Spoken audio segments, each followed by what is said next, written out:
Hola amigos y bienvenidos una vez más a estos seminarios, las conexiones pro salud, y estamos hablando del gluten en 4 de estos programas. Espero que realmente en estos momentos estén interesados de saber de qué vamos a hablar en este día, puesto que dejamos colgando en nuestras mentes un concepto bien interesante acerca del el trigo moderno y cómo tenemos más de 25.000 variedades a día de hoy que no existían hace 50 años atrás. Muchas de estas variedades han sido creadas, digamos, a través de un proceso de hibridización, y por ello ahora en este programa es posiblemente el que usted no se quiere perder, porque vamos a mirar de qué manera estas nuevas variedades, junto con los estilos de vida que estamos adoptando, están causando problemas en nuestra salud a más personas de las que de antemano pensábamos. Este programa se titula Más allá de las tripas. Y la razón por ello es porque muchas veces cuando hablo del trigo o hablo del pan o hablo de la pasta, etc., la gente dice, no, si yo no tengo ningún problema, yo no siento nada aquí. Bueno, quiero que tome un vasito de agua y nos acompañe por esta hora para ver si tal vez tenemos algo que añadir al entendimiento de todos nosotros. Leamos juntos. Estos seminarios están diseñados para compartir información con el público en general. La información presentada no ha de ser interpretada o usada para el tratamiento de casos individuales. Consulte con su profesional de la salud. En este caso en particular, definitivamente consulte con el profesional de su salud, porque vamos a dar y vamos a presentar aquí un número de citas sacadas por publicaciones médicas, entre ellas publicaciones tan prestigiosas como The Lancet, y son recién sacadas del horno, se podría decir, con lo que significa que son recomendaciones de estas publicaciones médicas, recomendaciones directas a los doctores. Entonces, consulte con su doctor a ver si está al corriente de los últimos descubrimientos científicos en relación a esto. ¿De acuerdo? Consulte también con su doctor a ver si él está al corriente de lo que las últimas publicaciones científicas y médicas están publicando y que todo doctor debería estar al corriente. Estos son casos de mutaciones. Aquí podemos ver un Bambi con 6 piernas, un cerdo con 2 hocicos y una serpiente con 2 cabezas. Son casos de mutaciones. Claro que una mutación puede ser creada por un número de cosas. Por ejemplo, si una mujer está embarazada y está expuesta a una radiación, como por ejemplo supimos que ocurrió en los 80 con Chernobyl, cuando la planta nuclear, hubo ese escape nuclear, y como posteriormente, por años, hubo unas incidencias de malformación en niños, en ganado, etcétera, etcétera, porque fueron expuestos a esta radiación. Entonces, cuando tenemos una mujer embarazada que está expuesta a una radiación, o que está expuesta a ciertos químicos, o que está expuesta a ciertas circunstancias, puede crear una mutación, y el bebé puede nacer con mutaciones. Puede tener un dedo adicional o sin brazos, etcétera, etcétera, etcétera. Son casos de mutaciones cuando el embrión ha sido expuesto a químicos o radiaciones. Bueno, el caso es que, como hablábamos en el anterior programa, una de las maneras en las cuales los nuevos híbridos de trigo han sido creados ha sido a través de exponer el embrión del grano a diferentes químicos o incluso radiaciones. Por ejemplo, si yo expongo un embrión del grano a un determinado insecticida y lo planto y me crea diferentes variedades, y luego yo uso este mismo insecticida y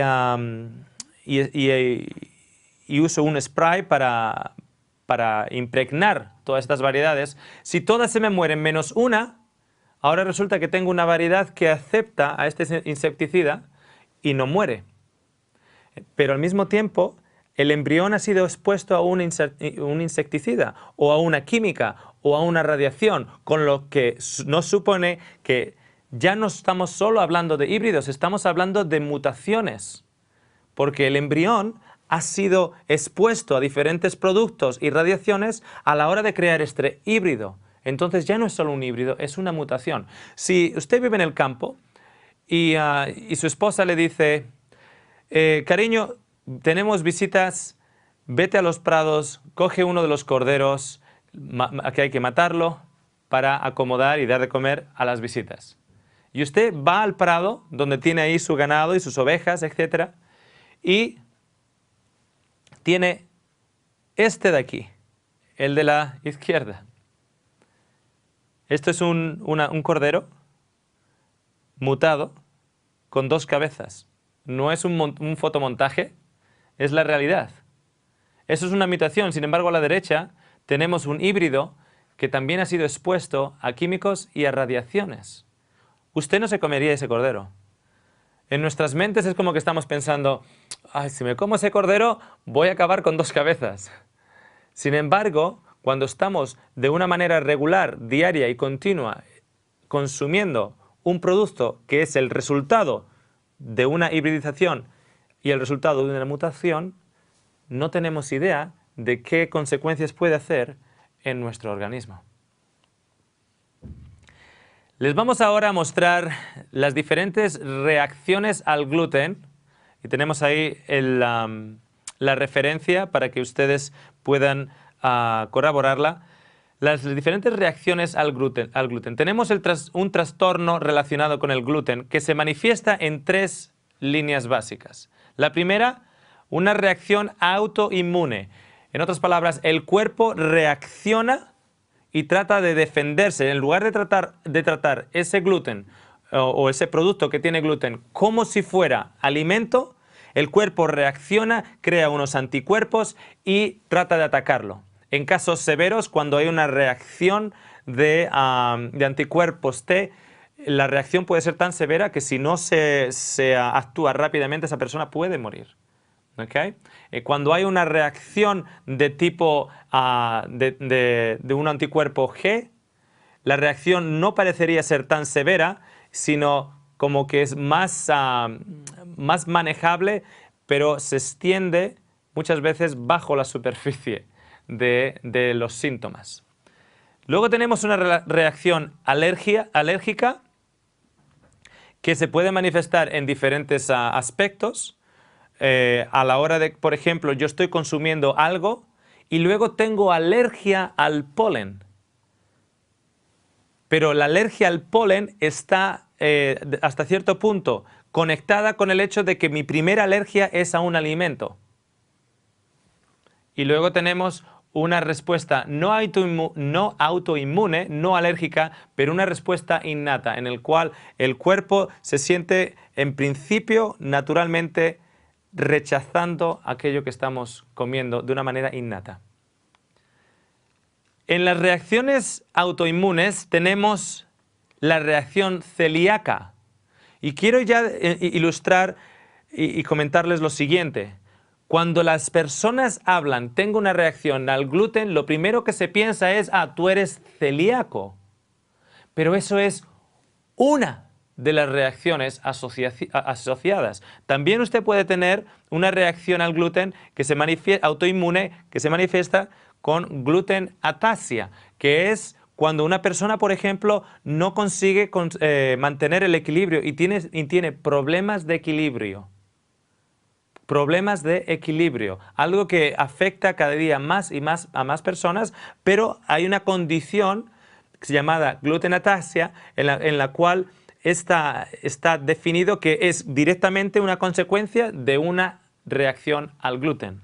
Y luego tenemos, por ejemplo, dermatitis herpetoformis, en el cual, por ejemplo, tenemos ronchones o tenemos manifestaciones en la piel en la cual pues tenemos estas erupciones en la piel, en la cara, y puede ser, por ejemplo, manifestaciones de tipo similar al acné o entre los pliegues de los brazos, los pliegues de las piernas, etcétera, la espalda, la cara. Son manifestaciones en la piel, en la cual la piel les salen granos y tiene una forma de herpes. Al mismo tiempo, por un lado innato, puede ocurrir una natural sensitividad al gluten. No hay una alergia o no hay una reacción fuerte, simplemente hay una sensitividad. Es como que el cuerpo le está diciendo a usted que su cuerpo va mejor sin gluten que con gluten. Y en una reacción alérgica puede ser en general una reacción alérgica al trigo. Bien, ahora les voy a mostrar cómo cuando existe una reacción celíaca, un 1%, en otras palabras, 1 de cada 100 personas viviendo aquí en España, en Estados Unidos, etc., un 1%, 1 de cada 100 personas son celíacas.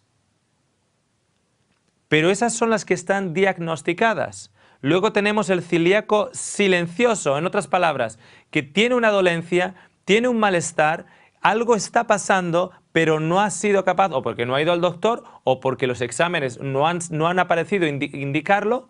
Esa persona es silencioso, tiene una reacción al gluten, pero no ha sido posible definirlo. Y en este caso, el silencioso no está definido o cuantificado. No sabemos cuántos silenciosos hay.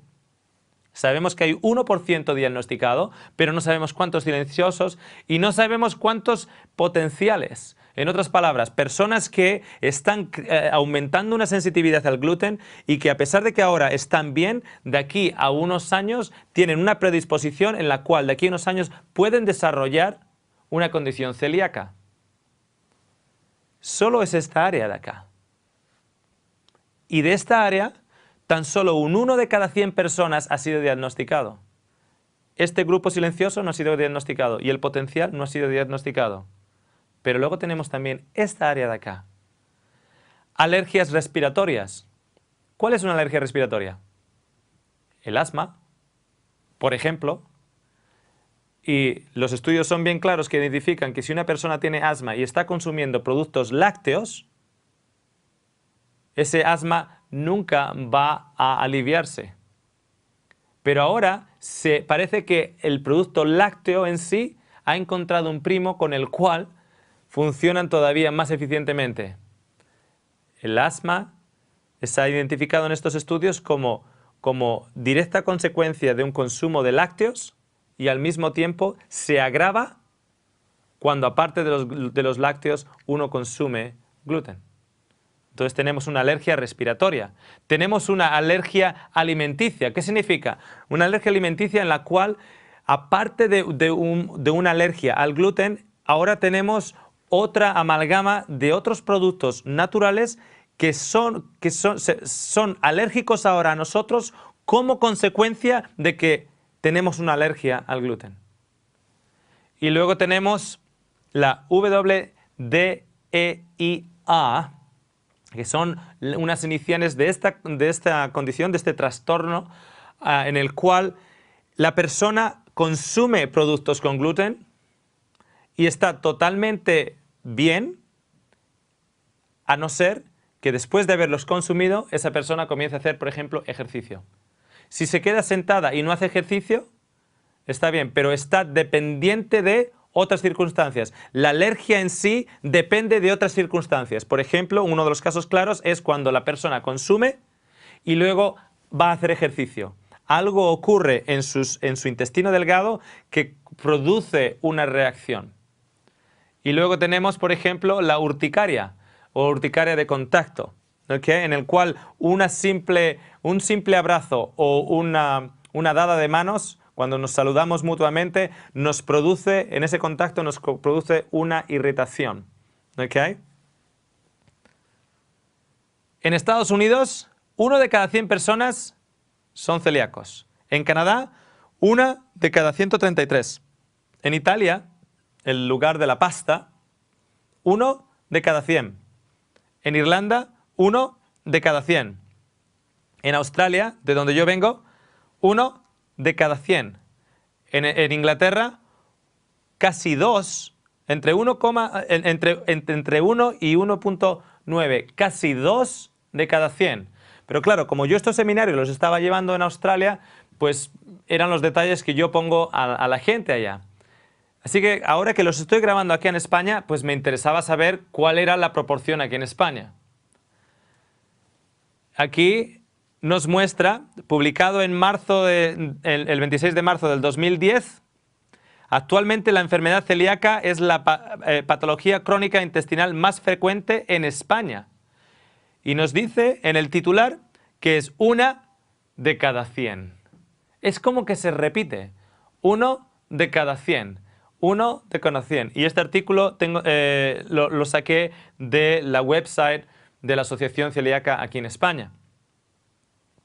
Según las estadísticas actuales, 1 de cada 100 personas son celíacas sintomáticas, lo que significa que hay síntomas evidentes para un diagnóstico de la condición o del trastorno de salud. Hasta 42 de cada 100 personas sufren algún tipo de problema a la hora de digerir gluten. Casi la mitad. Pero ahora bien, hasta 42 personas de cada 100, un 42%, sufren algún tipo de trastornos a la hora de digerir gluten. Si yo ahora hago la pregunta, ¿cuántos de ustedes se han dado cuenta que cada vez que comen pan, como que se sienten hinchados? Cuando yo hago estas preguntas allá en Australia, donde 1 de cada 100 son celíacos y donde tenemos seminarios que vienen entre 80 y 100 personas en las diferentes sesiones, y yo hago esta pregunta, aproximadamente la mitad levanta la mano. De gente que se ha dado cuenta que cuando come algo con trigo, a los 15 minutos, a los 20 minutos, sienten como una especie de acidez y el estómago lo sienten como más hinchado. Aproximadamente 42%. Pero no solo eso, es 42% de personas que se han dado cuenta que algo no funciona bien en sus tripas cuando consumen el gluten. Pero en la presentación de hoy vamos a ir más allá de las tripas también. En la foto de arriba, las dos fotos de arriba, vemos la imagen del interior, de la parte superior del intestino delgado, y luego una fotografía en el color púrpura con la villi. Este tipo de villi es una obra maestra de la creación, en la cual estos pequeños pelos tienen unas especies de pliegues. Pliegues para aquí, pliegues para allá, para aumentar la superficie de absorción. Son estos los responsables de la absorción de los diferentes nutrientes de los alimentos. Abajo vemos en esta fotografía una parte superior del intestino delgado que ha sufrido daño en su tejido por el consumo de gluten.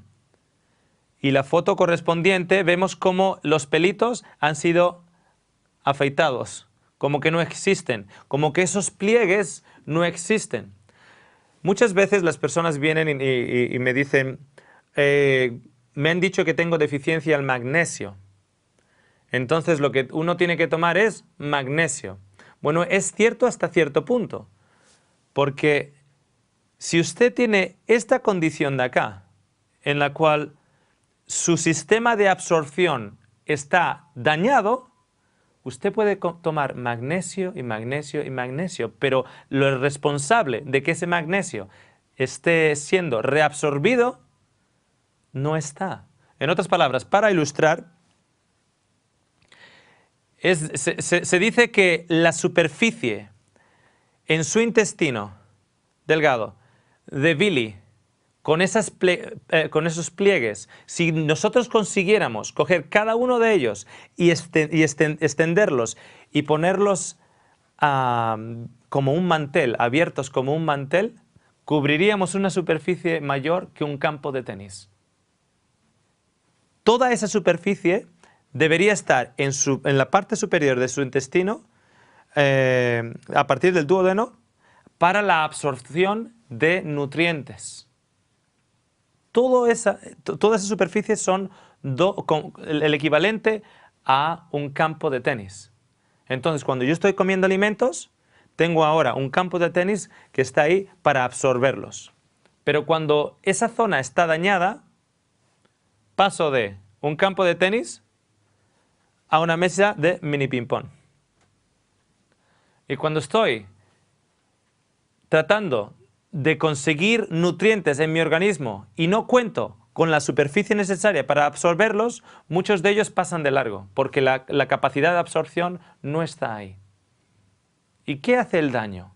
¿Cómo acabamos con ese daño? Este es el gluten. Está formado, entre otras cosas, con dos proteínas llamadas gliadina y glutenina. Vamos a concentrarnos en los siguientes minutos en gliadina, uno de los componentes de este gluten y uno de los componentes estrella de estos de estos trigos híbridos de los últimos tiempos, la gliadina. La gliadina causa respuestas inmunológicas en todos los individuos. Este elemento estrella, esta proteína estrella que ha sido tan reforzada y ha sido tomando una capacidad central en los trigos híbridos de hoy en día, causa una reacción inmunológica en todos los individuos. Significa lo siguiente: cuando usted está comiendo un ingrediente que contiene esta proteína, la gliadina, su cuerpo reacciona, se pone en alerta. ¿Qué es esto que está entrando? Cuando se supone que es comida, el cuerpo no tendría que estar con los puños levantados pensando qué es esto que está entrando. También se ha descubierto que crea permeabilidad intestinal. Imaginémonos que estos dedos de acá son las diferentes células epitheliales de su intestino delgado. Estas células son responsables para permitir el acceso en su sistema sanguíneo de ciertas cosas, de forzar el acceso en el sistema sanguíneo de otras cosas y de prevenir el acceso en su sistema sanguíneo de ciertas cosas. Entonces, permite ciertas cosas que entren, fuerza ciertas cosas que entren a través de diferentes métodos de transporte y para o detiene a ciertas cosas para que entren. Cuando la gliadina produce permeabilidad intestinal y una reacción inmunológica, se crea una especie de inflamación. Cuando la distancia entre las células epiteliales aumenta, ahora hay elementos que pueden entrar dentro cuando cuando de otra forma no deberían haber entrado. Esto es una de las capacidades que la gliadina tiene de reaccionar en nuestros cuerpos. Causa permeabilidad intestinal y al mismo tiempo posee propiedades farmacológicas. En otras palabras, tiene la capacidad de reaccionar en nuestro sistema hormonal y causar cambios farmacológicos. ¿Okay? Y eso lo vamos a mirar un poquitito más adelante. La digestión de la gliadina produce un péptido que tiene 33 aminoácidos de longitud y que se conoce como el 33-mer. ¿Qué es esta cadena de proteína? Déjenme ilustrarle. les voy a mostrar con esta ilustración cómo entender de una manera básica, de una manera sencilla, la asimilación de aminoácidos en el cuerpo. Imagínense que la pared que tengo aquí al lado es una pared de ladrillo, y es una pared de ladrillo. Entonces tenemos los ladrillos, los diferentes bloques, y entre ladrillo y ladrillo tenemos cemento. Imagínense también que cada ladrillo tiene un color diferente, y a veces ese color se repite. Y cuando están ordenados de esa manera, con el cemento entre medio, forman una proteína. Puede ser la proteína del gluten, puede ser una proteína del músculo de un animal, ¿ok? Una proteína de la carne. Puede ser una proteína, cualquier tipo de proteína que llegue de los alimentos. Entonces está formada de una determinada forma. Cuando viene, por ejemplo, de una proteína de animal, quiero que se imagine que ese muro tiene, aparte de los ladrillos, tiene cemento raseado encima, y luego tiene yeso también y la pintura. Con lo que, pero si es, por ejemplo, de origen vegetal, no tiene el yeso ni la pintura, ni tiene el cemento cubriendo lo raseado, sino simplemente el muro con los ladrillos y el cemento entre ellos. Bien, cuando yo consumo esta proteína, porque el cuerpo necesita aminoácidos a la hora de hacer las funciones que necesita. Por ejemplo, la insulina es una proteína, pero la insulina no se parece a esta proteína que yo estoy alimentándome, con la que yo me estoy alimentando. Vamos a imaginarnos que, por ejemplo, la insulina tiene una forma como esta mesa. Y yo necesito hacer esta mesa con los elementos que forman la proteína, que son los aminoácidos. Entonces, ¿qué ocurre? Yo consumo esta proteína a través de mis alimentos. En el estómago, a través de la gastrina y el pH, etc., lo que ocurre es que el cemento de afuera se quita y se empieza a ablandar el cemento que une cada bloque, o cada ladrillo, debería decir. Y recuerde, cada ladrillo tiene diferente color y a veces esos colores se repiten. Para el tiempo en que llega al duodeno, hay enzimas que son responsables para ahora coger esos bloques y individualizarlos. Entonces, para el tiempo que la comida está en el duodeno, usted ya no debería tener una pared o un muro. Usted debería su sistema digestivo debería ser capaz de haber creado ahora los materiales que formaban el muro, pero no el muro en sí. En otras palabras, usted ahora tiene los bloques que formaban el muro. Por eso los aminoácidos son los bloques que forman la proteína. O sea, entonces yo me como esta proteína, mi estómago empieza a quitar todo el raseado y empieza a ablandar el cemento entre los bloques, y mi duodeno ya empieza a separar eso en bloques.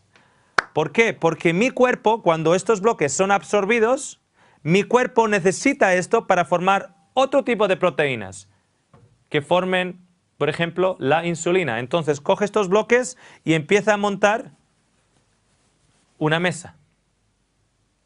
¿Qué ocurre cuando, por ejemplo, esa proteína no es capaz de ser digerida o predigerida en mi estómago, y cuando llega a mi duodeno, en lugar de tener los bloques casi accesibles para que el duodeno simplemente tenga que separar los bloques, los ladrillos, y almacenarlos aquí, es tan duro que en lugar de yo acabar con ladrillos, acabo con trozos de muro. Trozos de muro largos o trozos de muro con diferentes formas. Esos trozos de muro me están condicionando a mí a la hora de qué tipo de proteína yo puedo hacer. Si yo tengo trozos de muro largos, yo no puedo hacer esta mesa, porque esta es la estructura que yo necesito hacer, y para hacerla necesito bloques pequeños, los bloques que lo forman, no proteínas enteras o trozos de proteína. Entonces el cuerpo técnicamente debería dejarlos pasar de largo y decir, a ustedes no los puedo usar. El problema es que la gliadina permite la permeabilidad intestinal. ¿Se acuerdan?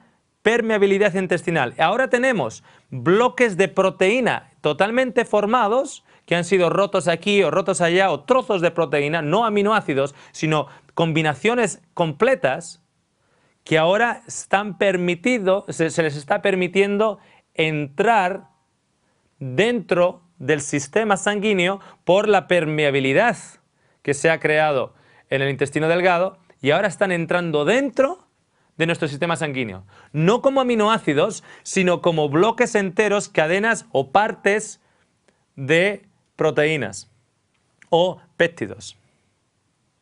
¿Cuál es el problema?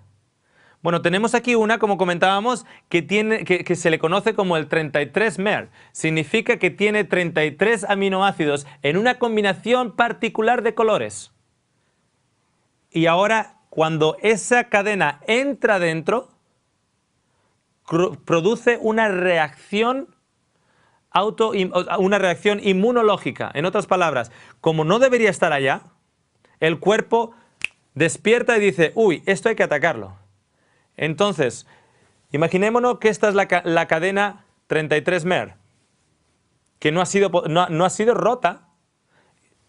El cuerpo genera un anticuerpo que engancha con la cadena de proteína 33-mer y entonces trata de deshacerse de ella.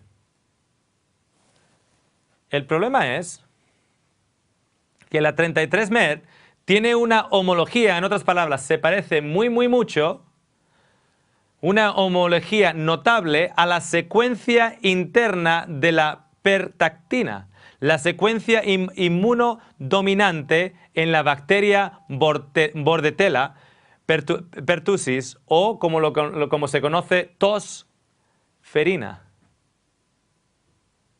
Allá en Australia se llama whooping cough. Y el sistema de vacunaciones australiano vacuna a los niños, a los bebés, en contra de la whooping cough o la tos ferina. Sin embargo, luego, cuando los llevan a la guardería, muchos y muchos niños han sido contaminados y han sufrido las adversas consecuencias de la tos ferina. Pero ¿cómo puede ser si ellos ya han sido vacunados en ello? Ahora tenemos, a través de los alimentos, una cadena, la 33-mer, que se parece, la combinación de aminoácidos se parece muy mucho a ello. Entonces, cuando nuestro cuerpo está creando anticuerpos para uno, también puede estar haciendo anticuerpos para otro. Pero si nosotros estamos continuamente consumiendo aquello que genera la 33-mer, el cuerpo llega a un momento que no se siente amenazado. Dice, ah, no, si esto es lo del pan, es la 33-mer, es la del pan. No es la bacteria, no es la bacteria de la tos ferina, es la del pan. Y luego cuando la bacteria de la tos ferina llega, el cuerpo dice, no, si es que es la del pan. Pero no es la del pan. No sé aquí en España si también vacunan a los niños o los bebés para la tos ferina. Pero ya en Australia lo hacen. Y sin embargo, prácticamente todo el mundo conoce a alguien, a algún niño, que ha sufrido la tos ferina. El factor lectina, que no es la lecetina, es la lectina.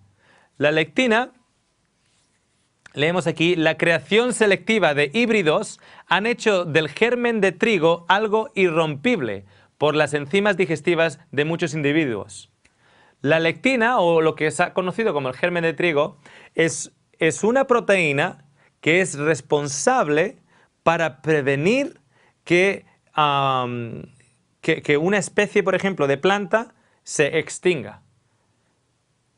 Es una especie de insecticida natural.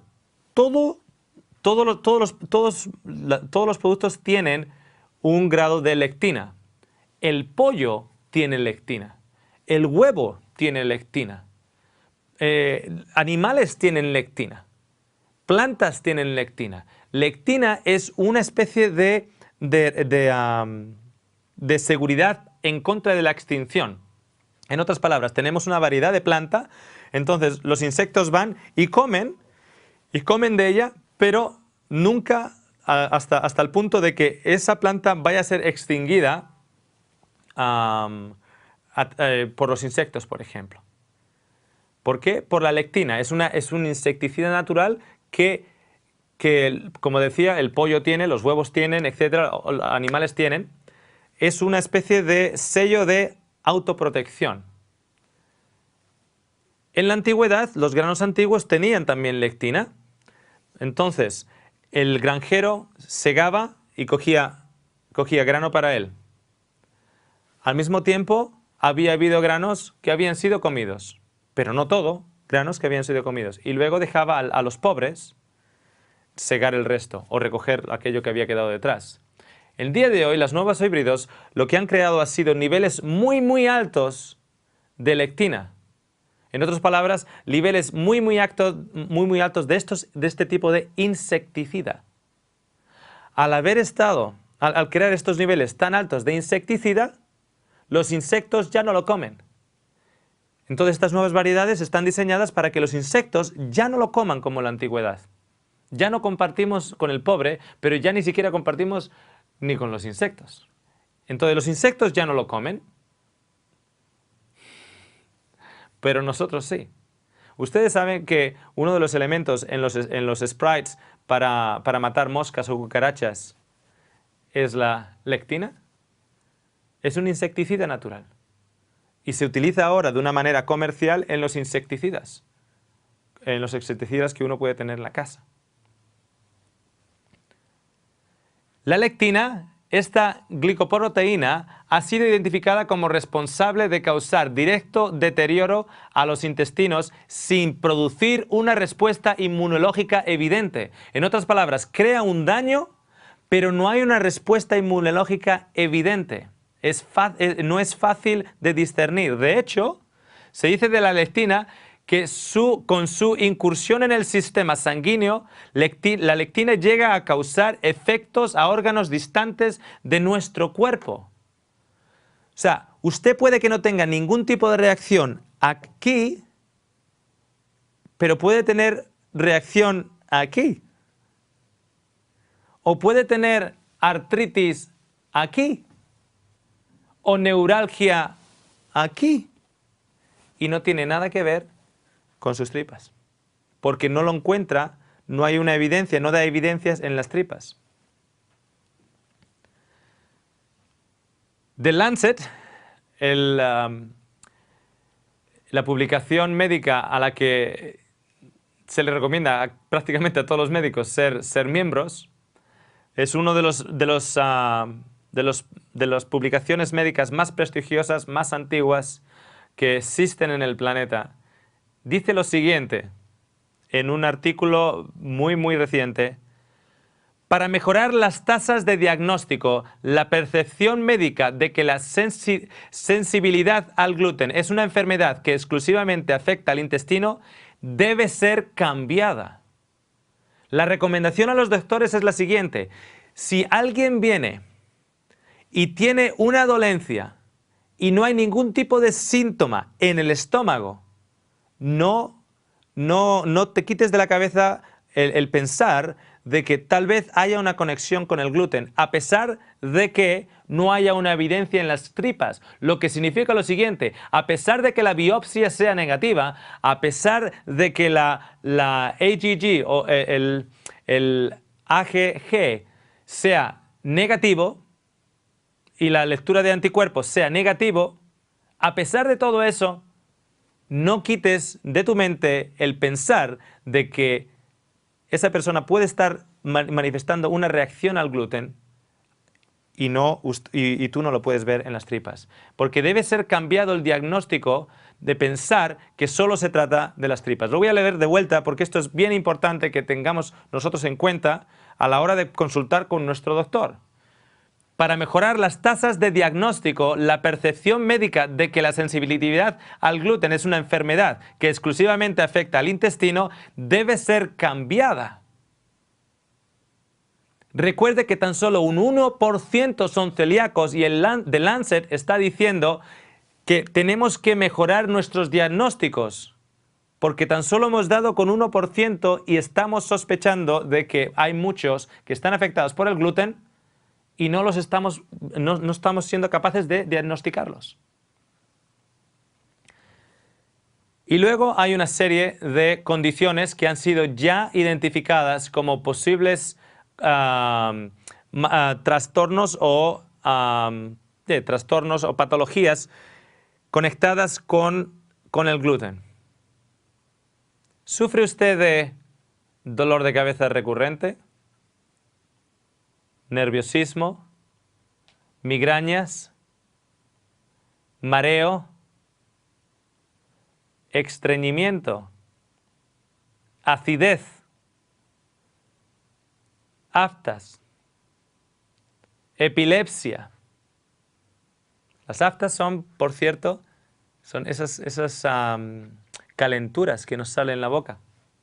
Epilepsia.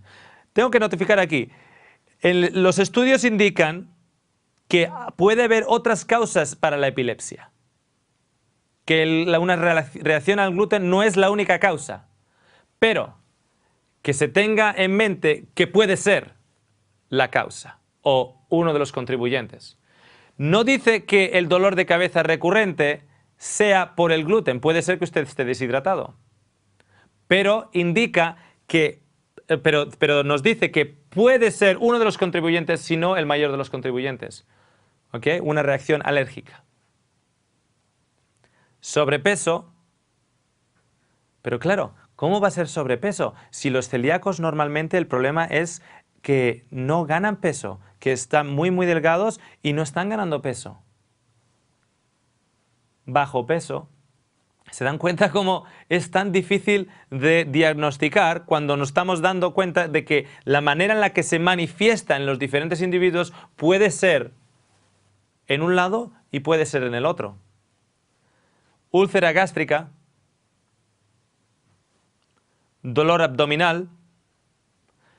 Una persona me dice, mira Oscar, yo fui al doctor, me hice la prueba, el IgG test, el test del IgG, me imagino, de anticuerpos, y salió negativo. Le dije, ¿y cuando comes pan? Ah, no, es que yo si como pan, me hincho. Entonces, ¿cuál es la prueba? ¿Cuál es la prueba que realmente vale?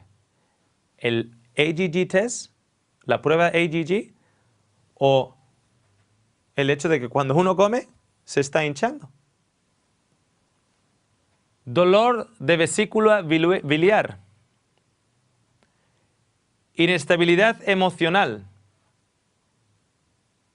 Debería comentar, en relación a la inestabilidad emocional, igualmente que usted puede estar pasando por diferentes circunstancias en su vida. Y esas circunstancias puede que usted no tenga la capacidad de cambiarlas. Y lo que los estudios demuestran, aseguran lo siguiente: el gluten puede que no sea el causante, pero si usted ya está en una época estresante, considere que tal vez el gluten, en este caso, puede contribuir a una situación peor. Colitis, cansancio anormal, indigestión, vómitos, flatulencias, náuseas, reflujo, ardor de estómago. Cuando hablamos de la colitis, así como hablamos como la enfermedad de Crohn's, recientemente me contaron una historia bien triste. A uno de mis seminarios vino una mamá con su hija, y a su hija le habían quitado 17 centímetros de su intestino, porque tenía la enfermedad de Crohn's. Y yo le dije, ¿alguien te mencionó acerca de la leche? Me dice, no. ¿Alguien te mencionó acerca de los productos lácteos? No. ¿Alguien te mencionó acerca del gluten? No. Amigos, que alguien tenga una inflamación en el intestino delgado y el intestino grueso y que nadie le pregunte qué es lo que comes, no vaya a ser que lo que comes te está creando todo esto, es una vergüenza. Estaba tratando de buscar una palabra más diplomática, pero es que no encuentro. Es una vergüenza. Es una vergüenza, porque algo tendrá que ver La comida. Esos órganos están directamente asociados y tocando la comida. Y para que esa niña, esa joven, nunca fuera preguntada qué es lo que comes y vamos a tratar de cambiar lo que comes, no vaya a ser que eso que comes está siendo el causante de esta inflamación, es una vergüenza. Esa joven se ha quedado con 17 centímetros menos de intestino. Y posiblemente la causa que lo que creó esa inflamación no ha sido todavía removida. Lo mismo con la colitis. Primero preguntemos si yo estoy teniendo problemas con úlcera en el estómago, ¿no será que tendré que empezar a mirar qué cosas estoy comiendo antes de operar? Neuralgia, ya hablamos antes acerca de la gluten ataxia. Y en este caso, problemas en el sistema nervioso, con la inflamación de los nervios, etc. Sinusitis. Un joven con tremenda cantidad de sinusitis hablaba como si tenía la nariz apretada. Dejó los productos lácteos, dejó el gluten y la sinusitis se le fue. Hipertensión, urticaria, como comentábamos antes, también bien identificado con una posible reacción al gluten. Problemas de la piel. Dos jóvenes, hermanas, hermosas, viviendo allá en Brisbane. Una 19 años, la otra 18 años. Bien bonitas, pero sus caras bien dañadas por el acné, por esta especie de reacción en la piel. Dejaron los productos lácteos. Ellas no comían carne, dejaron los productos lácteos, dejaron el gluten, la cara se les limpió, pero por encima de todo, una de las jóvenes de 19 años me llama y me dice, ya no es que la cara se me haya limpiado, sino que los dolores de cabeza han desaparecido. Ella estaba más preocupada en esos dolores de cabeza de todos los días que de otra cosa.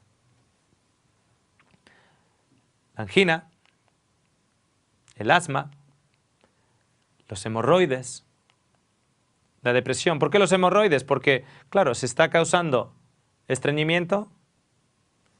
Le recomiendo que vea los otros seminarios que tenemos, Conexiones Pro Salud, la digestión, para saber más de este tema. Depresión.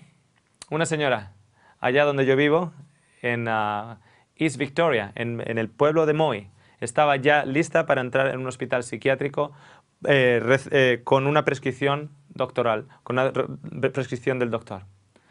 Escuchó acerca del gluten y lo trató por 2 semanas antes de ser internada. A las 2 semanas se sintió tan bien, quitó 100% el gluten, se sintió tan bien, mucho más positiva que antes. Fue al doctor y le dijo, ¿podemos extenderlo a las siguientes 4 semanas?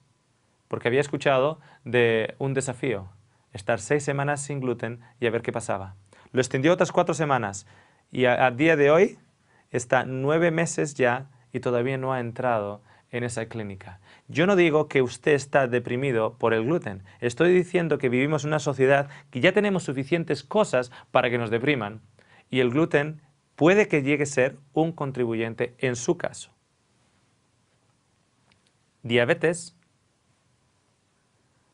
dolor de pecho, hemorragia digestiva, sangrado de nariz. ¿Por qué? Porque si nuestro intestino está afectado, cuando nuestro intestino está afectado, la vitamina K, que tiene cualidades anticoagulantes para la sangre, no está siendo manufacturada correctamente por la bacteria, porque la bacteria que tiene que estar allá está sufriendo, está en bajo número y no está creando la vitamina K como debería. Entonces tenemos problemas de coagulación. Y esta era una de las razones, una de las causas de mi esposa desde pequeñita. Desde pequeñita, mi esposa sufría de sangrado de la nariz. Mi esposa no toma gluten. Mi esposa no come ningún tipo de productos con gluten. Y desde que eso ocurrió, no tiene más sangrado de nariz. Claro que tampoco toma productos lácteos y tampoco come carne. Pero aquello que realmente dio vuelta a su salud fue cuando por fin el último ancla fue quitado. Quitó otros anclas, la carne, quitó los productos lácteos, pero le quedaba un ancla a ella y quitó el ancla del gluten y es una nueva mujer y vamos a conocer más acerca de ella en el último programa. Infertilidad. Hay mucha gente, de hecho hay estudios acerca de esto y si usted tiene problemas de infertilidad le recomiendo que vaya al internet, no vaya a Google, el Google normal, vaya al Google que pone Google Scholar o Escolar, Google Escolar, porque cuando usted pone, entra en el Google Escolar y usted pone infertilidad, gluten, lo único que usted va a recibir en la página de ordenador va a ser artículos científicos y médicos. No va a encontrar una página de un hippie que ha puesto ahí su opinión. Va a encontrar artículos científicos y médicos. Entonces usted va a Google Scholar o Escolar, Google Escolar. Entonces entra en Google Escolar y cualquier cosa que usted busque en Google Escolar va a ser de publicaciones médicas y científicas. Si usted está teniendo problemas con la infertilidad, yo no digo que sea la única causa, los estudios tampoco dicen que sea la única causa, pero aseguran que si la persona tiene una reacción al gluten, una de las reacciones puede que no esté en las tripas, puede que esté asociada con su infertilidad. Anemia, claro, ¿por qué? Porque ahora hemos pasado de un campo de tenis a una pequeña mesa de ping-pong. Entonces, no tenemos la misma capacidad de absorción no solo de hierro, sino de absorción de calcio, absorción de magnesio y de muchos otros elementos que son vitales para nuestras vidas. Deficiencia de la vitamina B12, porque adivinen dónde se asimila y se reabsorbe en el cuerpo la vitamina B12. En sus tripas. Y si sus tripas están dañadas, pues va a crear una deficiencia en la vitamina B12. Deficiencia del ácido fólico, trastornos de la alimentación, el síndrome de hiperactividad de los niños y el trastorno de la atención. Tengo que contarles esto. Hace 6 meses, en el pueblo de Colac, en Western Victoria, una madre con su hija de 8 años me viene después de los programas y me dice: yo solo he venido aquí para certificar en mi mente que la decisión que he tomado con mi hija hace un mes es la correcta. Yo mandaba a mi hija al colegio y finalmente la profesora dijo: tiene que mandarla al doctor para que la prescriba algo. Y la identificó como que su hija tenía este trastorno a la atención y la hiperactividad. Así que la prescribió drogas. Y la madre fue a la casa llorando. ¿Cómo voy a poner con drogas? Ella solo tiene 8 años. Hizo una prueba llamada ALCAT Test. Y en el ALCAT Test le llegó una serie de elementos en los que daría la impresión que su hija era alérgica. ¿Okay? Y el test este no es barato. Esta madre estaba tan desesperada que llegó a pagar cerca de $800 por la prueba completa. Tampoco es 100% efectivo, pero le dio una idea a la mamá. El desayuno de la mamá para esa chica era unas galletas de trigo con leche de vaca y un jugo de naranja. Cuando la prueba le llegó de vuelta, resulta que en rojo decía: su hija es alérgica al trigo, alérgica al gluten, alérgica a los productos lácteos y alérgica a la naranja. Los elementos de su desayuno. Y esa niña iba con ese desayuno al colegio. Y la profesora no había que la aguantara. Si yo ahora voy y pongo a esta niña en drogas y no estoy rectificando lo que le está dañando, estoy creando que esta niña esté creciendo con un complejo tremendo. Cuando yo era pequeñito a mí me llamaban 3 ojos, porque tenía un ojo vago y me ponían las gafas y me tapaban el ojo. Así que yo era un 3 ojos. Y me lo llamaban los niños en el colegio. Pero ahora son los doctores que están llamando a los niños, tú tienes un síndrome, tú eres un extraño, tú eres un raro. Sin embargo, esta niña, con solo 4 semanas sin gluten y sin droga, y sin producto lácteo, y sin la tercera cosa que fue una consecuencia de las 2 grandes alergias, el zumo de naranja, era una niña normal. Y yo la miré y le dije, ¿tú sabes qué? Tú no estás enferma. Tú no tomas lo que te pone enferma y tú estás perfectamente. Si tú eres celíaco y me estás escuchando en estos momentos, te voy a decir una cosa. Tú no estás enfermo. Si tú no pruebas el trigo, si tú no pruebas el gluten, tú estás perfectamente. Tú puedes tener una vida totalmente normal. El problema es que estamos esperando que todos comamos lo mismo y nos guste lo mismo y vistamos igual y hablemos de la misma manera y vivamos en la misma calidad de vida y tengamos el mismo tipo de trabajo y el mismo coche. Pero no, somos totalmente individuos con diferentes padres, con diferentes antepasados. Y si a ti el gluten no responde con tu cuerpo, pues tú lo quitas y tú estás perfectamente bien. Tenemos que parar de llamar a la gente enferma cuando no lo está. Le llamamos la enfermedad celíaca. Los celíacos nos están avisando de que ese consumo de trigo que está tan disperso en nuestro mercado son trigos híbridos. En lugar de darles las gracias y decir gracias por hacer sonar la trompeta, les decimos que son raros y enfermos. Pero si no prueban, son totalmente sanos. Si usted tiene una alergia al tomate, ¿sabe cómo quitar la alergia al tomate? No coma tomate. Y la alergia desaparece. Ah, no, pero es que quiero tomar tomate. Pero es que todos somos diferentes. Y si su cuerpo está reaccionando mal al tomate, para que usted sea sano, no se trata de que usted tiene que estar en una condición en la que puede comer el tomate. Para que usted sea sano, tiene que quitar el tomate. Lo mismo con el gluten. Autismo. 100%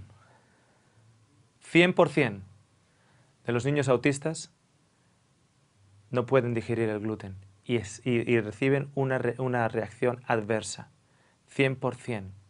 Si usted conoce a alguien que tiene un hijo autista, ese niño tiene que estar fuera de los productos lácteos y fuera del consumo de gluten, con lo que incluye pan, pasta, etc. Y tiene que ser una dieta alternativa. 100%. Diabetes de tipo 1. Hipertiroidismo. Hipoparatiroidismo. Trastornos inflamatorios intestinales. Alopecia areata, que significa cuando una persona pierde el pelo. Muchos de nosotros es por genética, pero otros cuando no existe, esto se refiere a cuando no es genética, sino es algo debido a una reacción alimenticia. Canas prematuras. Muchos de nosotros también tenemos una predisposición a las canas prematuras, pero también muchas de esas canas prematuras vienen a consecuencia de una reacción alimenticia. Envejecimiento prematuro. Mala absorción. Deficiencia mineral. Enfermedad de Crohn. Lesiones del esmalte dental. Discapacidad intelectual. Dermatitis epitoforme. Diarrea crónica. Enfermedad renal. Lupus.